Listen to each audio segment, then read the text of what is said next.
Chairman এবং গ্রামগঞ্জ সবার সদস্যদের এবং ওনার মতো 1970 সালে যখন ঘূর্ণিঝড় হয়, জলোচ্ছ্বাস হয় ভুলায় 3 দিন পরে আমরা সেখানে রিফ্টে সেখানে পৌঁছাই, তখনও খবর হয় নাই। তদানীন্তন পাকিস্তান সরকার এই পূর্ব পাকিস্তানকে এমন অবহেলিত ছিল, বিবিসি সংবাদে আমরা জানতে পাই, পাকিস্তান সেই সংবাদ আমরা জানতে পাই না এবং আমরা 3 দিন পরে পৌঁছাই। আজকে রেড ক্রিসেন্টের জন্য আমরা অ্যান্টিসিপেটরি মানে আগের থেকে সংবাদ দেওয়া হয়। এখন ঘূর্ণিঝড় আসতেছে, ঘূর্ণিঝড়ের সংবাদ আমি এখনই পাচ্ছি যে এখন উখিয়াতে সংকেত দেখা হচ্ছে এবং সেখানে ঘূর্ণিঝড় হবে। এবং এমন একটি সংস্থা আমি এখানে খবর পেলাম যে আমাদের যে সেখানে যে ক্যাম্প আছে, আমরা কক্সবাজারে সেখানে অগ্নিকাণ্ড হয়েছে, এমন একটি সংস্থা মুহূর্তের মধ্যে আমরা খবর পাচ্ছি।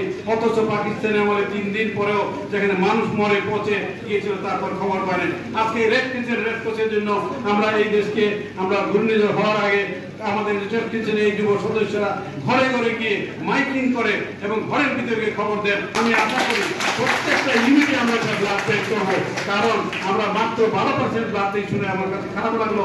এই ব্লাড ব্যাংক আমাদের বাংলাদেশের ব্লাড ব্যাংক আজকের থেকে নয়, রেড ক্রিসেন্ট ব্লাড ব্যাংক অনেক আগে থেকে রেড ক্রস ব্লাড ব্যাংক প্রসিদ্ধ ছিল। আমরা চেষ্টা করবো এই ব্লাড ব্যাংক যেন প্রত্যেকটা ইউনিটে হয়। রেড ক্রস রেড আন্দোলন পৃথিবীতে একমাত্র আন্দোলন। আমরা চেষ্টা করবো এখন ভলান্টিয়ার 7 লাখ থেকে এটাকে 15 লাখে উন্নতি করতে, যেন আমাদের দেশে এমন একটি গ্রাম কোনো গ্রাম বাকি না থাকে যে আমাদের ভলান্টিয়ারকে সেখানে আরো উন্নতি।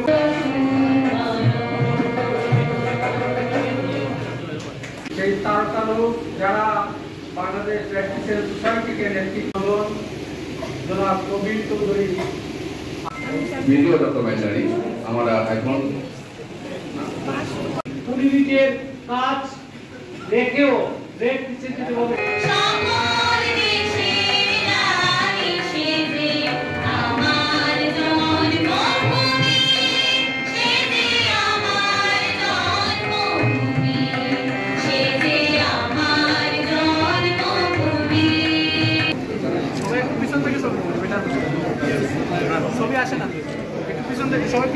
সবাইকে আন্তরিকভাবে ধন্যবাদ জানিয়ে আমি আমার বক্তব্য শেষ করছি।